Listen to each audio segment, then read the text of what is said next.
The David Pakman Show at davidpakman.com. Welcome to the bonus show. Former Secretary of State, former U.S. Senator from Massachusetts, former multiple-time guest on the David Pakman Show, John Kerry, is being criticized for saying that Donald Trump is like a teenage girl during his recent appearance on HBO's Real Time with Bill Maher.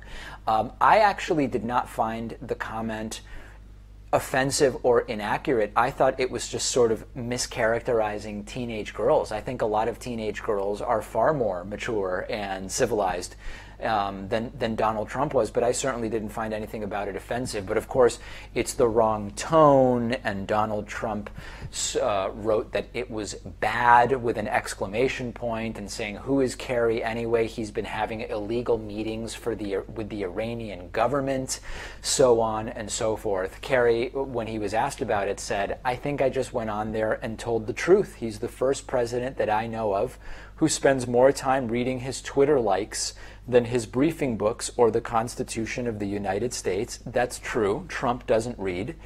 And that's what we're dealing with. And it's so funny to me. I don't really care that much at this point. Yeah, he's a former Secretary of State, Kerry is, and he's a diplomat, and he's maybe expected to maintain a certain level of discourse.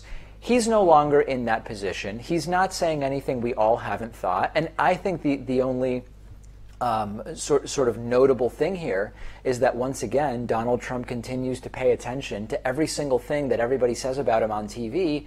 And I'm wondering, where is the time spent governing, which we know is almost non-existent when you account for his 25% of time spent golfing, the other 75% of the time doing who knows what. I have no problem with what Kerry said at all. Yeah, I think the allegations made against Kerry over these comments are quite lackluster, especially when you compare it to the current president of the United States and the crap he says all the time. So many examples. We can get into a few of them, calling Elizabeth Warren Pocahontas over and over again, or making fun of a disabled reporter, or saying that Ted Cruz's father killed JFK and that Ted Cruz's wife is ugly. Like, there are just so many examples. And maybe we're desensitized to it when it comes to Trump, but we still get kind of angry when it has to do with anyone else. When anyone else says something even remotely controversial, I don't know. I think you got to give Kerry a pass for this. We understand the spirit of what he said, and to focus too much on it is just kind of a waste of time. Yeah, not only that, Trump wants to have it both ways. He wants to be able to say and do whatever he wants, and you cited some of the examples there, ridiculing a disabled reporter, making fun of the parents of fallen members of the military, saying that it's unlikely he would have sexually assaulted certain women because they're not attractive enough for him to want to do that, as opposed to just saying, "I don't sexually assault women." All of that stuff, he doesn't want to be criticized for that, and yet John Kerry says Trump's like a teenage girl on Twitter, and it's a huge scandal. And I would merely laugh it off, except for the fact that his followers are so low information, and they've been so bamboozled by him and have such cognitive dissonance that they actually fall for it. They won't realize or react to the fact that there is just this major double standard, and that's why Trump continues to get away with it and has a nearly 40% approval rate. Hey, this is something interesting. We talk about like fad diets and scam diets on the program, and we've talked a little bit about the ketogenic diet and some of these other versions, paleo, that are very, very heavy when it comes to meat, but they also involve non-meat stuff, very often no bread or carbs or starch, etc., but vegetables at least. There is now a movement towards the pure carnivore diet, which is basically all meat with the occasional oils and salt and pepper. And not surprisingly, everything we know about it so far is that it's an absolute and total disaster.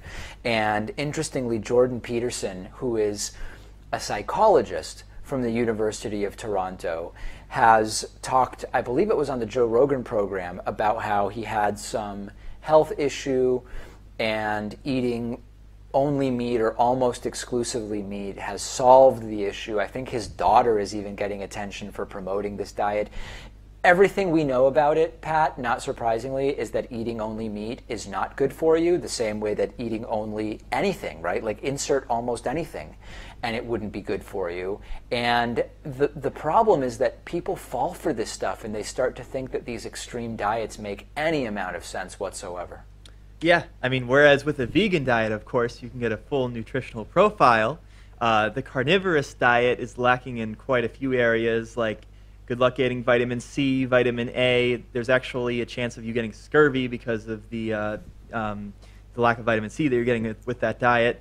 And I don't know, maybe it is just the next fad. I also saw a doctor named Sean Baker on the Joe Rogan Experience podcast talking about this.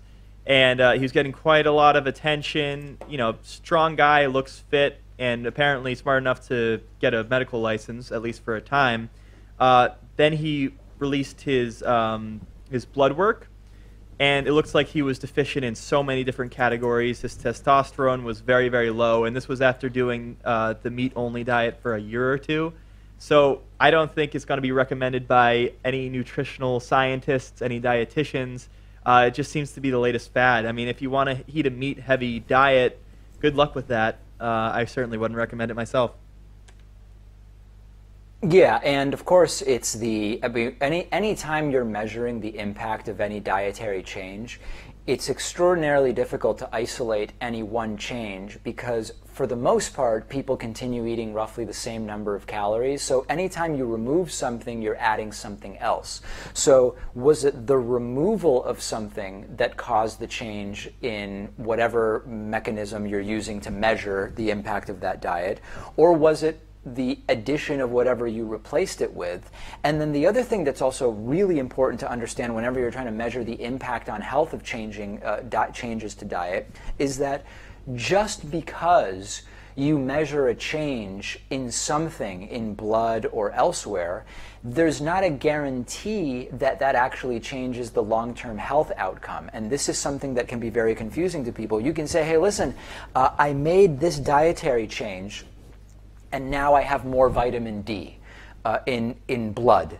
Well, does having more vitamin D in blood as a result of that change actually lead to better health outcomes? And this is where multivitamin stuff has been increasingly the subject of scrutiny, which is even if taking a multivitamin makes it so that there are more of some of those vitamins and minerals in a blood test, does it actually lead to better health outcomes? And it's increasingly unclear that it does. And of course, I don't even think we need to talk about why this meat-only diet doesn't really make sense. You're talking about lacking all sorts of different vitamins. You're talking about particularly even just without having dairy, like some of when you talk about calcium and I'm finding myself almost at a loss because there's so much that's missing, and it's any of these diets to the extreme likely isn't the path forward. And increasingly what we go back to, it's like 20 years ago, I think it was the South Beach diet that started. We've gone through Atkins, we've gone through low carb, low protein, high protein, we've gone through everything. What do we always get back to?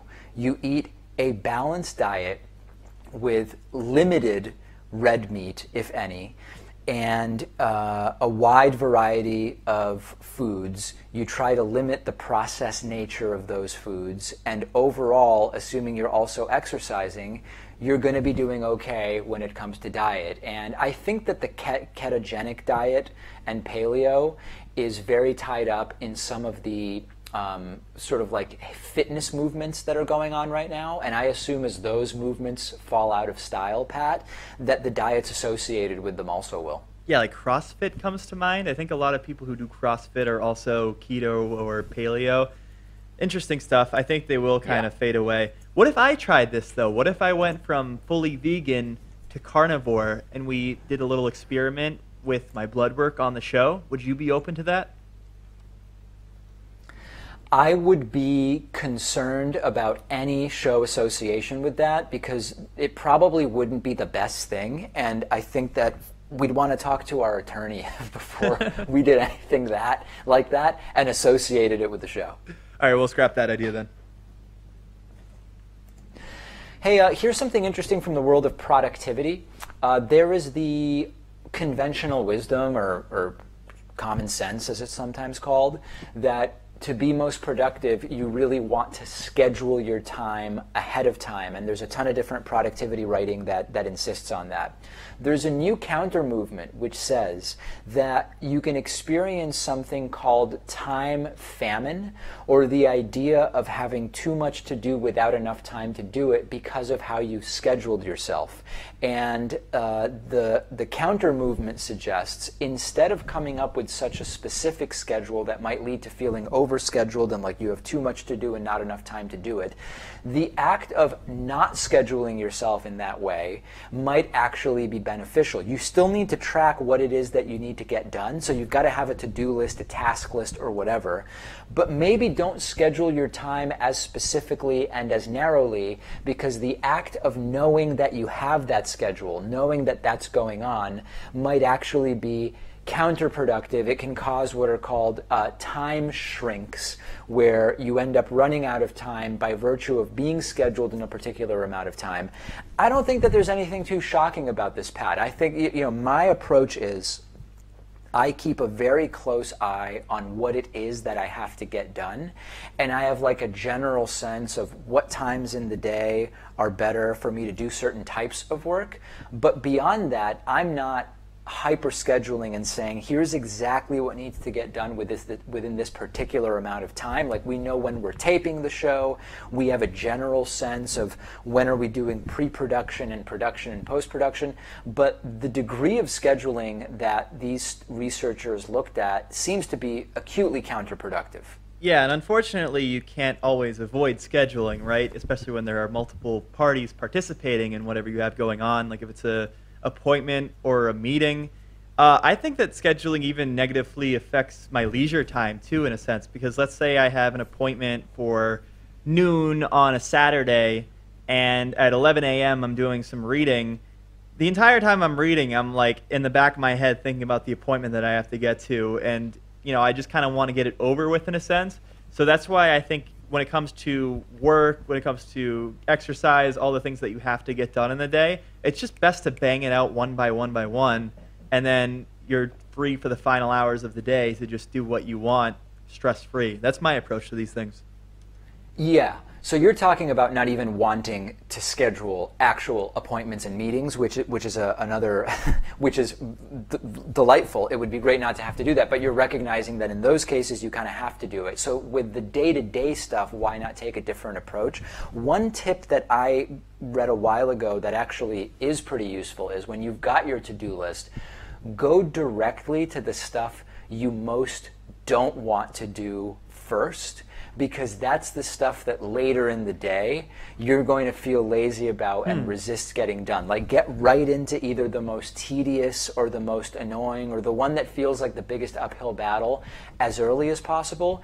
Get that out of the way and leave the low-hanging fruit for later in the day. This is obviously under the assumption that you work better kind of in the earlier hours of the day, which most people do. That's when they often have higher energy. And that's actually been pretty useful to me. I will very often, first thing before I even start working on the day's show, if I have some task that I know is one that at 5 p.m. I'm not going to want to do, I'll try to dive right into it first thing. See, that's interesting. I actually take a different approach, not necessarily with work, but just to-do lists. Like, if I have 5 things to do and I recognize that 3 of the tasks are quite easy and 2 are more challenging, I knock out the easy ones first, because then you get that feeling that you've accomplished something, and also you have less on your plate. Right now there are fewer things to do. So that's something that I've heard about. It's been suggested to me and something I've been trying. But hey, I guess whatever works for you, you got to do, right? Different strokes for different folks. Yeah, there's a name for what you describe as well, which is called the small wins approach, which is start knocking out really easy things, because then you feel like you're making progress. You get 5 things off of your to-do list, even though the 2 you have left might be the longest or most involved ones. It feels like progress, and that's a widely accepted method as well. I think what we're quickly learning is, don't overschedule, have a to-do list. You've got to externalize what you need to do. Like, keeping things in your head is the worst possible approach to productivity, because you have the weight of knowing that you need to remember. Get it down somewhere. We use Google Calendar for most of the stuff that we do, because as soon as you get it out of your head, you no longer have to remember. There's a system in place. That's absolutely crucial to getting stuff done. Yes. Yes, indeed. All right. That does it for today's bonus show. Thanks to everybody for joining me. Thanks to the nearly 200 new members who signed up in the last couple of weeks with that great membership discount that we did. I may still have like 1 or 2 kicking around. If you're interested in getting someone that you know a gift membership, we might have a couple of these half-price memberships available. Just get in touch with me. That's it for today. We'll talk to you on Monday. The David Pakman Show at davidpakman.com.